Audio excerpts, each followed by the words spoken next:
Good morning, dear students. How are you? I hope you are all good, fit and fine. नमस्कार, आदाब, नमस्ते। प्यारे बच्चों, आप कैसे हैं? मैं उम्मीद करता हूं कि आप सब ठीक होंगे, चुस्त दुरुस्त होंगे। Dear students, as you know that new guidelines of Unlock 4 are declared by the government, center as well as UT government of Jammu and Kashmir. प्यारे बच्चों, आपको पता है कि जो अनलॉक 4 की गाइडलाइंस हैं वो भी सेंटर और जो हमारी यूटी गवर्नमेंट है उन्होंने निकाल दी है। From that guidelines it is clear that school will not open up to 30th of September। तो उन गाइडलाइनों से ये पक्का हो गया है कि स्कूल जो है वो अभी 30 सितंबर तक नहीं खुलने वाले हैं। Apart from this, our bad luck is that our district Ramban is again listed in the category of red zone. तो उसके अलावा हमारी सबसे बड़ी बदकिस्मती ये भी है कि हमारा जो डिस्ट्रिक्ट रामबन है उसको रेड जोन कैटेगरी में ही रखा गया है। अभी जो 4th अनलॉक हुआ है इसमें भी, which I think it would not be possible for us to arrange even community classes also. तो इससे मुझे ये लगता है कि हम कम्युनिटी क्लासेस का भी अरेंजमेंट नहीं कर सकते हैं। So please do self study and take help from home classes, that is lecture available through various YouTube channels, Diksha, e-पाठशाला etc। तो इसीलिए प्यारे बच्चों, आप क्या करेंगे, आप होम क्लासेस जो आपकी चल रही हैं इन्हीं की मदद लेंगे। जैसे YouTube पे बहुत सारे लेक्चर्स अपलोड किए हुए हैं, दीक्षा ऐप है उससे कर सकते हैं, डायरेक्टोरेट ऑफ स्कूल एजुकेशन की भी एक ऐप है, वहां भी आपको लेक्चर्स मिल जाएंगे, ई-पाठशाला वगैरह वगैरह। Dear students, let us come to our today's class topic. तो आज की हमारी क्लास का जो टॉपिक है उस पे हम आते हैं। तो today I am going to discuss an important topic for you. तो आज के लिए, आज का जो मैं आपके लिए एक अहम टॉपिक है उस पे बात करने वाला हूं। Dear students, let us start this topic with an activity. तो हम एक एक्टिविटी से इस टॉपिक को जो है वो स्टार्ट करते हैं।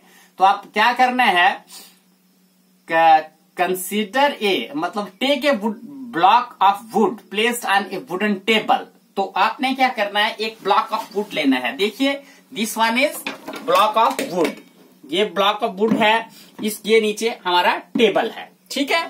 तो such that the weight of the block of wood acting vertically downward is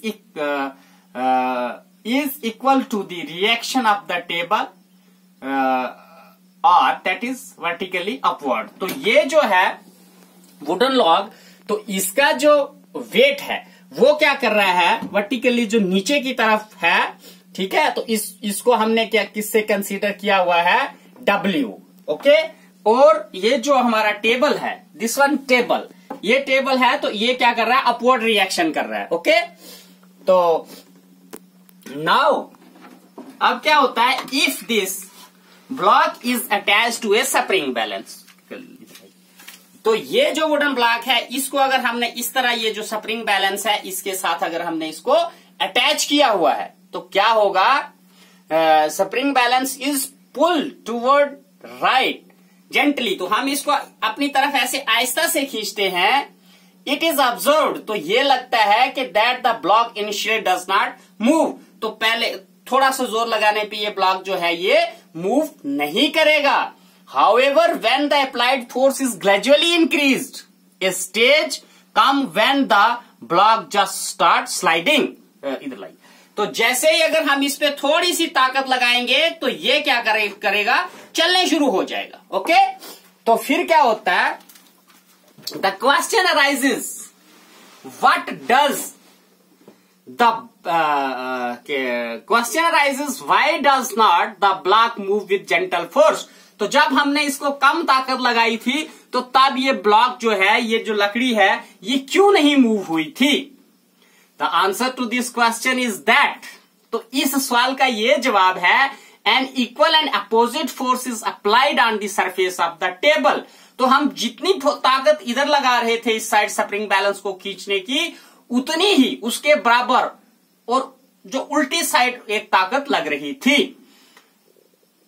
This force which resists which resists motion is called the force of friction.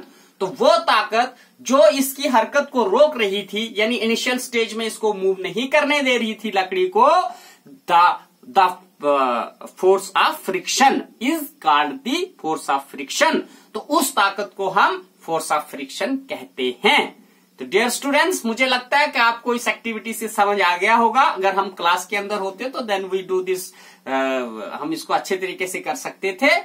An opposing force called into play when two surfaces in contact with each other try to move relative to one another is called friction. तो ये आ गई friction की definition.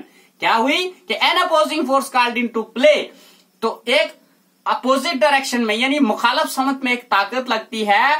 When two surfaces in contact with each other try to move relatively one another, तो जब दो सतह एक दूसरे के साथ जुड़ी हुई एक दूसरे के ऊपर चलने की कोशिश करती है, तो क्या होता है कि एक अपोजिट फोर्स लगती है, एक मुखालिफ समत में एक ताकत लगती है जिसे हम फोर्स ऑफ फ्रिक्शन कहते हैं. तो डियर स्टूडेंट्स, यहां मैंने अपनी डायग्राम से भी बताया हुआ है, लेकिन शायद ये आपको क्लियर दिखाई नहीं देगी.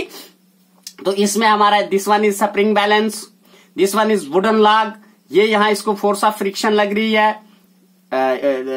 ये इसका वेट बताया हुआ है, W वेट, ठीक है.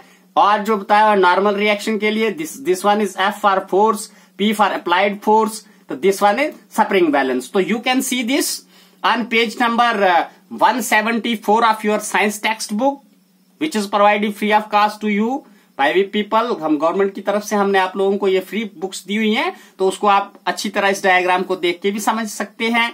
मैंने आपको अपनी तरफ से कोशिश की है, एक्टिविटी करके भी समझाया है. तो इसके साथ ही मैं आपको ये कहना चाहता हूं कि stay home, stay safe, do hard work. Okay, thank you.